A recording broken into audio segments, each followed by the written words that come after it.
Permisi, Assalamualaikum Pak. Oh ya, isi. Ya. Silakan duduk Mbak. Iya. Duduk sini Pak. Bebas, ngobrol. Ya duduk sini aja. Oke. Ya, silakan dengan nyaman ya Mbak duduknya. Ini benar kan dengan Mbak Anin yang Benar. sudah menghubungi saya kemarin? Ya benar. Oh ya. Mbak Anin dari mana Mbak Anin? Saya kebetulan dari kosan. Dari kosan? Ya. Oh. Kan deket di daerah sini. Oh. Mbak Anin berarti kesibukannya apa? Saat ini saya kuliah. Oh kuliah? Ya. Kuliah di mana? Di UNS? Ya di Oh, Pak. makan dekat sini ya. Iya. Jurusan apa Mbak kalau boleh tahu? Saya ekonomi bisnis Pak. Oh, ekonomi bisnis. Oke. Bagus.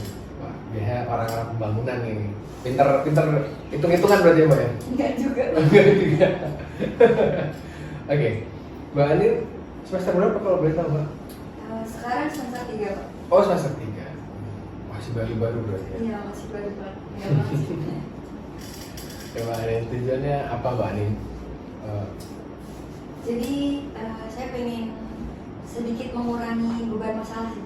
Oh, oke. Ya. Ingin konseling berarti Iya. ya. Oh iya. Betul Mbak Anin. Jika saya boleh tahu ya Mbak. Mbak Anin tahu dari mana tentang konseling saya ini? Saya kan waktu nge-scroll IG gitu Pak, ada Iya. iklan Iya. CDC gitu, terus saya buka dan saya ada kontaknya kan. Iya. Akhirnya saya ini berkontak sama Bapak. Oh, oke. Terima kasih Mbak Anin berarti ya. Berarti Mbak Anin awalnya tahu dari Instagram. Iya, tahu dari Instagram. Oke. Oke. Karena Mbak Anin ingin melakukan konseling, sebelumnya apakah Mbak Anin pernah melakukan konseling? Belum, ini baru pertama. Ini baru pertama kali. Oke. Jadi nanti Mbak Anin setelah ini saya akan memberikan informasi yang Mbak Anin bisa baca. Selagi Mbak Anin membaca dan mungkin Mbak Anin bisa dengan bahasa ini. Nah, selagi Mbak Anin membaca, saya akan menjelaskan tentang gambaran singkat apa itu konseling. Jadi konseling itu menceritakan atau mengungkapkan sebuah perasaan itu kepada seorang ahli atau yang bisa disebut konselor.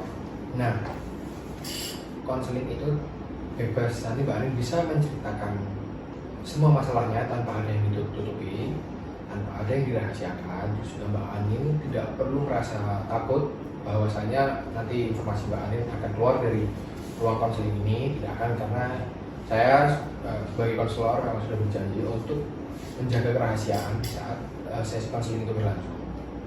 Kemudian Mbak Anin juga saya harap bisa sukarela menceritakan semuanya. Silakan.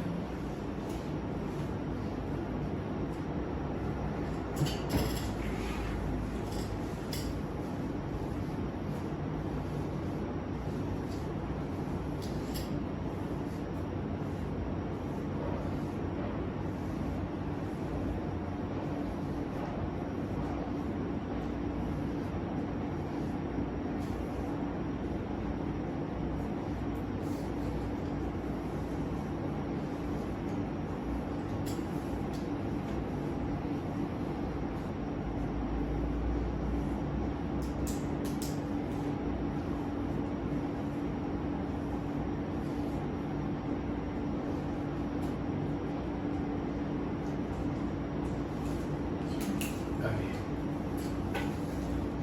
Nanti Mbak Anin sudah membaca semuanya ini ya. Mbak Anin sudah bersetuju untuk bertanda tangan di bawah ini tentang batasan peran, batasan layanan juga, batasan tindakan, batasan waktu ya.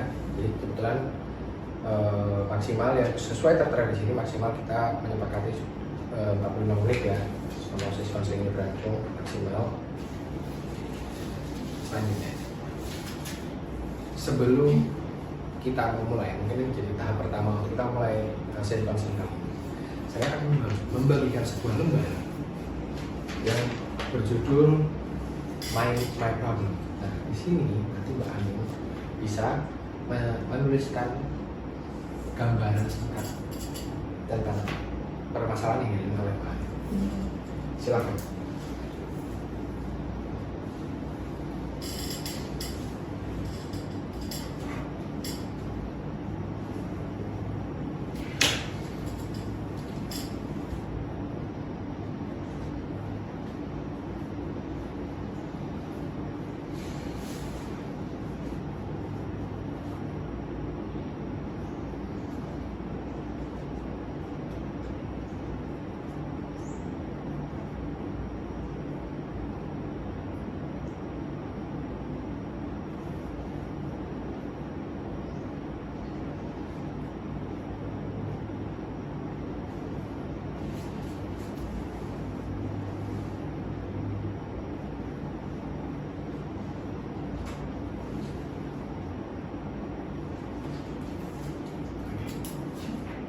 Dosen aja. Boleh.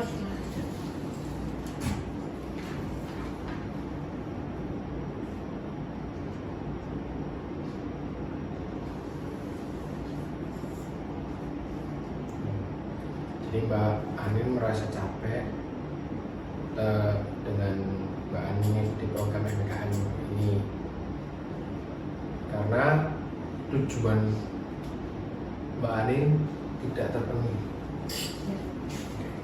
Saya ingin mendengar lebih dalam Mbak tentang apa sih program yang dilakukan oleh Mbak Anin dan juga apa sih goals yang ingin dicapai oleh Mbak Anin itu. Oke, jadi kan saya tuh ikut MBKM UMKM Ya. Nah, itu tuh Wirausaha Merdeka. Dimana itu linear sama jurusan saya ekonomi bisnis. Oh, Nah, ya. itu saya berlima sama teman-teman saya. Nah, terus itu kan kayak berdagang gitu kan, wirausaha gitu. Iya. Di situ tuh dikasih banyak ilmu, terus kayak pembekalan juga. Nah, di akhir tuh ada namanya demo day, Pak. Iya. Di mana itu nanti kita mempresentasikan produk kita, terus nanti kalau misal ada investor atau yang berminat untuk membantu menaikkan usaha kita itu di demo day itu. Terus juga di acara itu ada yang namanya awarding, Oke. kayak misal buter break atau buter laris kayak gitu kan. Nah, kebetulan kita tidak mendapatkan dua-duanya, Pak. Jadi kayak wah capek juga, tapi kayak ngerasa gak dapet apa-apa. Oh, jadi Mbak Anin itu merasa capeknya di saat prepare tentang demo day. Di hari demo day itu akan tetapi di saat hari awarding, di saat waktu awarding Mbak Anin dan kelompok tidak mendapatkan sama sekali awardingnya seperti itu. Ya, merasa tidak sesuai sama ekspektasi. Tidak sesuai dengan ekspektasi. Nah, saya ingin tahu ekspektasi apa yang Mbak Anin taruh untuk program BMK yang diikuti oleh Mbak Anin.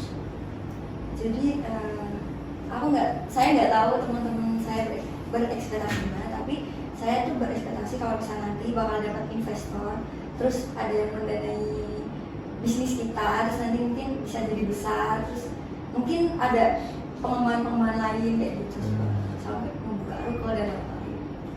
Oke, berarti Mbak Anin dan kelompok jadi tidak mendapatkan investor ya? Ya, Apakah bisnisnya sudah berjalan? alhamdulillah sudah. Sudah. Oke. Dengan ekspektasi yang Mbak Anin taruh di awal, apakah itu menjadi tujuan Mbak Anin dari awal mengikuti program tersebut untuk mendapatkan investor? Sebenarnya bukan tujuan utama, cuman kayak kita ada goals gitu loh, Pak, buat nyampe sini. Oh, itu ada goals tambahan seperti itu. Seiring jalan waktu. Oke. Saya ingin tahu nih tentang permasalahan yang serius Mbak Anin ini. Nah, capeknya itu bisa Mbak Anin mungkin jelaskan lebih rinci lagi, capeknya seperti apa, karena apa? Jadi saya ngerasa capek tuh di semua aspek sih, Pak. Semua aspek. Jadi kayak misal ada yang kan harus ada magang dulu. Ya. Nah, itu tuh menurut saya tempat magangnya jauh banget ya, Pak. Dan itu sangat-sangat memeras bensin terutama. Dan juga itu kan siang-siang, panas banget. Itu ngerasa capek di situ. Habis itu kayak waktu bikin produk juga pasti sangat capek ya. Ya. Di situ sih saya ngerasa capek, terus kayak pas mendekati deadline tuh ternyata banyak yang belum kekejar, Pak. Itu kayak bikin pikiran juga. Nah, kenapa itu bisa tidak kekejar di saat mepet deadline? Menurut Mbak Anin? Menurut saya karena mungkin kayak kita nggak ada pressure gitu loh, Pak, dari kita sendiri, nggak ada tekanan buat ayo ini harus selesai, ada targetnya minggu ini harus selesai kayak gitu sih. Oke. Jadi tidak ada pressure dalam kelompok untuk menyelesaikan sebuah hal yang memang seharusnya diselesaikan, tapi malah ditunda-tunda seperti itu. Ya. Nah, tentang capeknya di saat demo day ini kan saya dengar ada magang, terus ada demo day juga ya.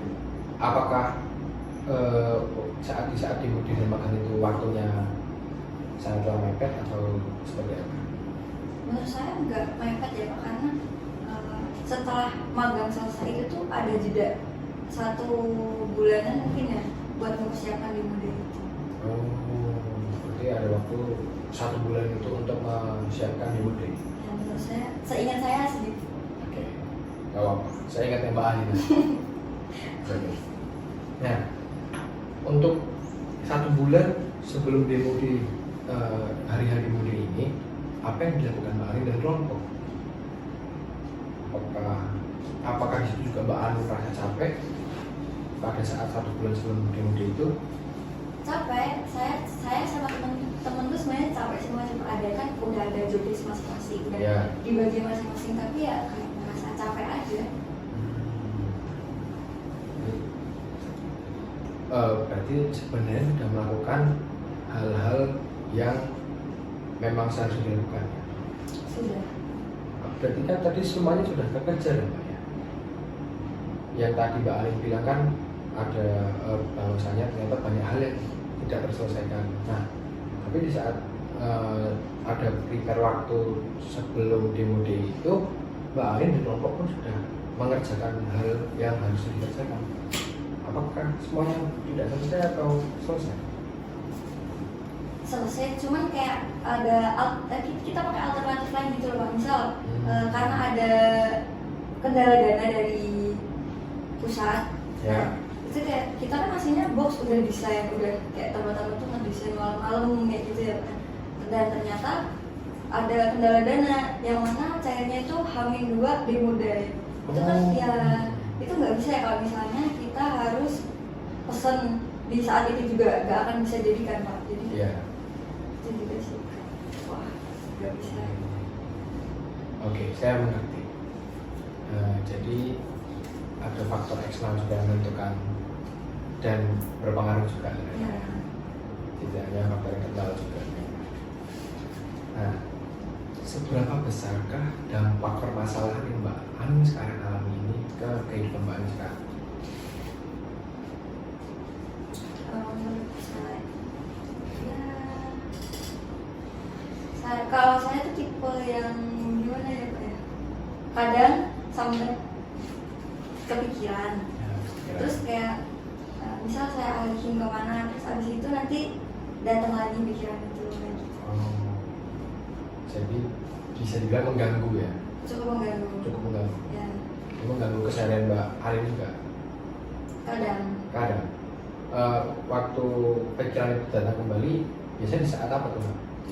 Di saat sendiri, misal kayak saya di kos sendirian, itu nanti tiba-tiba keingetan kayak gitu. Oke. Setelah Mbak Anu menceritakan tentang permasalahan tadi, banyak hal yang saya tangkap, termasuk dari kenapa Mbak Anu capek, terus juga ada juga hal yang ternyata faktor eksternal juga yang mempengaruhi ke pemikiran Mbak Anu tentang suatu hal tersebut. Ada faktor eksternal juga yang mempengaruhi. Nah, saya ingin mengajak Mbak Anu untuk mengingat apa yang telah dilakukan selama 1 semester ini di program BMK ini yang telah dilakukan oleh Mbak Anu dan mungkin teman-teman yang lain juga. Mungkin Mbak Anu bisa ceritakan Apa yang sudah saya dapatkan? yang Mbak Anu lakukan dan Mbak Anu dapatkan ke sekarang. Oke, jadi selama 1 semester ini kan udah magang, udah melalui beberapa kegiatan atau tahapan itu. Nah, saya sama teman-teman itu membuat produk kebetulan itu makanan bolognese. Jadi itu kan juga riset produk berkali-kali, ngelewatin gagalnya, ngelewatin kayak nggak bisa ini gimana, nggak bisa atau ganti produk sampai kayak gitu. Itu yang saya lakukan. Terus yang saya dapatkan itu setelah kita riset, sering melakukan riset, terus akhirnya alhamdulillah dapat resep yang emang bener-bener pas sama sesuai keinginan itu. Jadi sudah melalui cukup banyak trial and error ya, Ya. untuk sebuah produk yang digagas oleh Mbak Arin dan kelompok Ya. untuk dijadikan sebuah bisnis. Oke. Dari segala hal yang tadi Mbak Arin ceritakan tentang pengalaman yang telah ditempuh oleh Mbak Arin di dalam BMK ini, adakah dari kesulitan-kesulitan kita juga, adakah makna yang Mbak Arin tangkap? Misalnya seperti apa, Pak? Ya mungkin Mbak Arin bisa mendapatkan sebuah point of view yang bisa Mbak Arin tangkap dalam beberapa hal yang Mbak Arin ceritakan. Mbak Arin melakukan banyak hal gitu dalam melakukan BMK ini, melakukan program BMK itu. Jadi apakah ada dari kesulitan-kesulitan yang telah dialami oleh Mbak Arin dan kelompoknya, apakah ada side pandangan atau sebuah makna yang Mbak Arin temukan? Maknanya mungkin yang awalnya saya nggak dekat sama si 4 teman ini, Ya. jadi lebih akrab, jadi lebih tahu, oh ternyata si ini orangnya gini, si ini kayak gini, jadi tahu kayak karakternya gimana, terus cara kerjanya dia juga gimana gitu sih. Jadi Mbak Arin merasa lebih dekat dengan teman-teman yang awalnya tidak dekat. Sama saya ngerasa dapat banget pengalaman. Dapat pengalaman? Ya pernah saya itu apa ya, kayak kerja tuh buat kerja, cuma di mall nyebarin selebaran gitu. Nah itu tuh kayak pas ditolak orang, itu saya jadi rasanya nggak enak ya, ternyata waktu ada orang nyebar kita nggak nerima, itu kayak mental banget. Pengalaman yang berharga menurut saya. Iya. Ini Mbak Arin juga ternyata dapat pengalaman untuk melatih mental Mbak Arin juga. Iya. Apakah ada lagi pengalaman yang sudah dilalui? Saya juga bisa mencoba. Sebenarnya kan saya belum pernah bikin brownies gitu loh. Waktu di rumah tuh pengen, cuman kayak malas beli bahan-bahan dan lain-lain, jadi nggak jadi. Terus akhirnya di sini kayak realisasi bikin brownies. Bahkan sempat melalui trial and error. Iya, gagal juga. Oke. Ya, saya ingin dari refleksi yang tadi Mbak Ani sudah bicarakan, saya ingin Mbak Ani menuliskan sebuah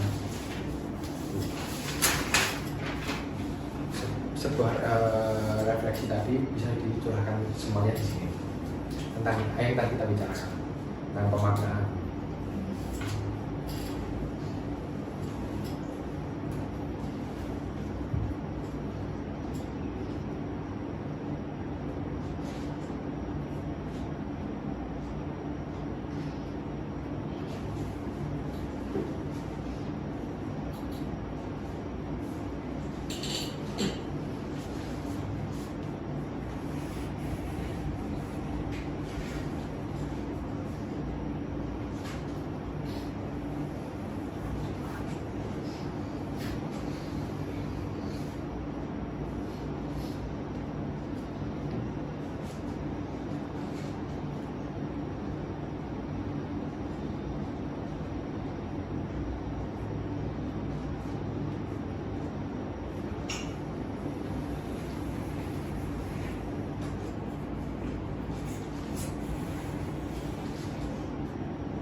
Oke.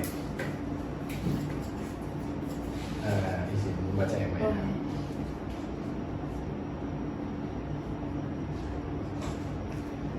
Boleh. Cukup baik menurut saya ini, bahkan baik, sangat baik. Nah, dari pemaknaan yang Mbak Ani sudah tulis, yang bahkan tadi kita sudah obrolkan, bahkan ada lagi ternyata ini tentang mendapatkan relasi baru yang tadi kita obrolkan. Mbak Ani bahkan bisa menangkap makna ini. Nah, selanjutnya juga banyak Mbak Ani bisa membuat rencana ke depannya dari pemaknaan yang sudah Mbak Ani tulis. Bagaimana caranya Mbak Ani bisa menyelesaikan permasalahan yang Mbak Ani alami, rencana apa yang bisa Mbak Ani sebutkan.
Oke.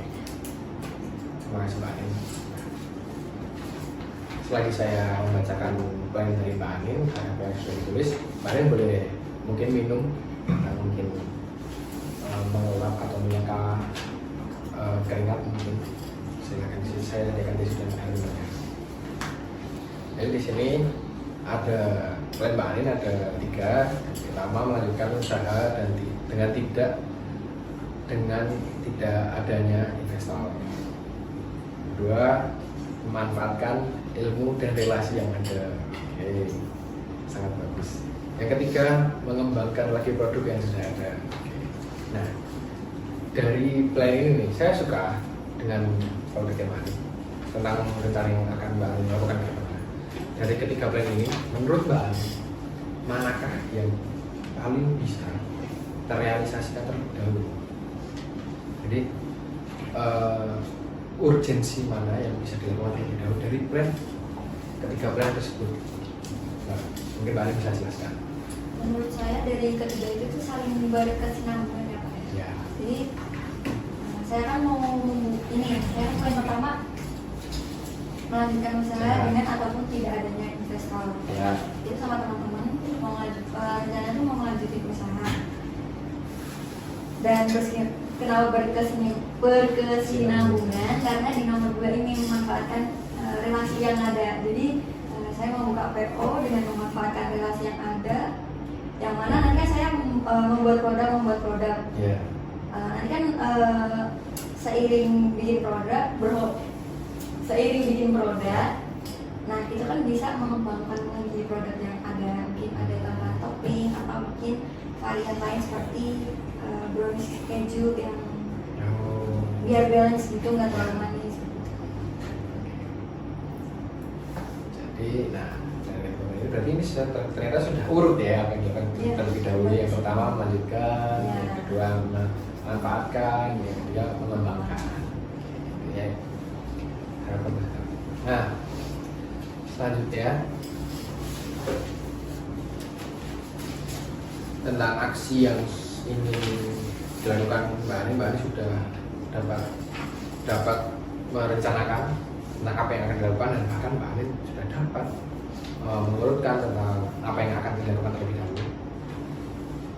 Saya ingin memberikan PR kepada Mbak Ani untuk seminggu ke depan atau untuk pertemuan selanjutnya, konseling pertemuan selanjutnya, Mbak Anin bisa menuliskan dari hal yang plan ini tadi yang sudah dilakukan oleh Mbak Anin. Nah, bagaimana progres plan ini dituliskan nanti dalam kertas. Nanti ini bisa dibawa pulang, Mbak Anin. Oke. Berarti ini nanti saya menuliskan progres tiap hari atau bagaimana? Ya, tiap hari. Jadi setiap hari tulisnya. Mbak Anin bisa menuliskan progres tentang 3 plan yang sudah dibuat ini. Intinya kan 3 plan ini nanti bisa tulis setiap hari tentang bagaimana progresnya. Selanjutnya Mbak Anin berarti sudah, menurut saya Mbak Anin sudah bisa menyelesaikan masalah yang dialami di awal tadi oleh Mbak Anin yang ceritakan dengan pemaknaan yang Mbak Anin tadi sudah bilang dan sudah catat bahkan, dan didukung lagi oleh plan yang sudah Mbak Anin buat. Suatu saat dimulai dari setelah konseling ini berakhir, Mbak Anin juga sudah memiliki aksi yang bisa dibilang progres setiap harinya. Bagaimana perasaan Mbak Anin? Mengikuti proses konseling ini saya merasa didengerin sih, saya merasa ada yang mau mendengarin, ada yang mau gimana ya? Teman-teman santai, nggak apa-apa. Ada yang mau kayak nangkas apa sih Pak? Kayak misal pikiranku selama ini tuh ternyata nggak benar, nangis ya. Ternyata ada hal-hal baik di luar pikiran Gavi itu, kayak gitu terus. Saya jadi lebih lega sih Pak. Terima kasih, Anin juga perlu terima kasih untuk diri Mbak Anin sendiri karena Mbak Anin bahkan sudah menjawab permasalahan yang tadi di awal Mbak Anin ceritakan, dan Mbak Anin sanggup menjawabnya di akhir dari konseling kali ini. Jadi Mbak Anin perlu terima kasih atas diri Mbak Anin sendiri. Oke, tidak terasa ini sudah di penghujung waktu. Saya senang Mbak Anin sudah mencoba untuk menyelesaikan masalah dengan datang dalam sesi konseling kali ini, dan saya senang juga semoga saya bisa membantu Mbak Anin untuk menyelesaikan masalah yang sudah Mbak Anin alami. Saya juga senang terhadap apa yang sudah dilakukan Mbak Anin hari ini tentang pemaknaan yang tentang dari permasalahan Mbak Anin tersebut, tentang plan yang akan dilakukan ke depannya. Selanjutnya saya akan membagi lembar evaluasi hasil yang nanti bisa Mbak Anin bawa pulang. Saya akan juga bisa follow up ke saya hasilnya. Nanti boleh bikin melalui WhatsApp aja. Ya, bisa. Tidak terasa ya Mbak Anin, sudah ada di penghujung waktu. Ya, bagaimana? Untuk akhir kali mungkin ada pesan? Pesan Mbak. Pesan. Oke. Pesannya kayak yang tadi saya bilang itu, ada yang mau mendengarkan, terus ada yang mau ngasih tahu kalau ternyata pikiran selama ini nggak benar, terus kayak ngerasa lega juga karena udah mengeluarkan sedikit beban. Kalau pesannya mungkin apa ya? Nggak ada sih Pak, karena seru. Nggak kerasa konseling. Oh iya. Ya. Terima kasih Mbak Anin. Habis ini mau melanjutkan sesuatu atau ada kegiatan lain Pak? Mungkin langsung pulang. Oh, langsung pulang. Istirahat. Tidak ada kegiatan berarti? Oke.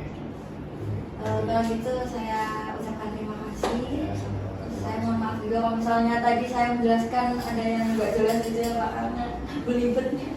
Apa? Saya justru juga ingin meminta maaf jika tadi bahasa saya ada yang kurang jelas atau bahkan Mbak Anin menyakiti Mbak Anin. Saya minta maaf.